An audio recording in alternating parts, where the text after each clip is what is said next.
Kakinada beach రోడ్లో కుంభాభిషేకం గుడి వద్ద బ్రిడ్జ్ నిర్మాణం చేపట్టాలని మత్స్యకారులు రహదారులు దిగ్బంధించి ఆందోళన చేపట్టారు. మత్స్యకారులు చేస్తున్న ఆందోళనకు సిపిఐ జిల్లా సహాయ కార్యదర్శి తోకల ప్రసాద్ మద్దతు తెలియజేశారు. ఈ సందర్భంగా తోకల ప్రసాద్ మాట్లాడుతూ ఏళ్ల తరబడి మత్స్యకారులు జీవనోపాధి చేపల వేటకు వెళ్లటమని, వారు తెల్లవారుజాము నుండి వేటకు వెళ్లే సమయంలో బోట్ల నుండి వెళ్లేటప్పుడు కుంభాభిషేకం గుడి వద్ద ఉన్న బ్రిడ్జ్ కింద నుంచి వెళ్తుండగా బ్రిడ్జ్ హైట్ నిర్మాణం తక్కువగా ఉండటం కారణంగా అనేక ప్రమాదాలు జరిగి బోట్లు గుద్దుకుని కార్మికులు కింద పడి మృతి చెందుతున్నారని, కొత్త బ్రిడ్జ్ నిర్మాణానికి చేపట్టాలని అనేకసార్లు ప్రజాప్రతినిధులకు తెలియజేసినా పట్టించుకోలేదని అన్నారు.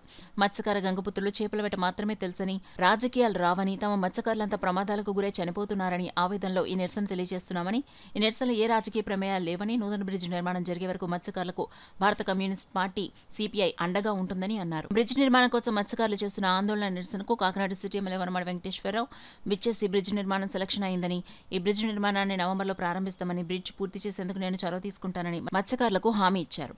ఎమ్మెల్యే హామీతో మత్స్యకారులు నిరసనను విరమింపచేశారు. కార్యక్రమంలో అర్జున్, ప్రసాద్, రాజు, లోవా, కుమార్, బద్రి, సింహాద్రి, కిరణ్, సాంబయ్య, యోహాన్, మోసే తదితరులు పాల్గొన్నారు.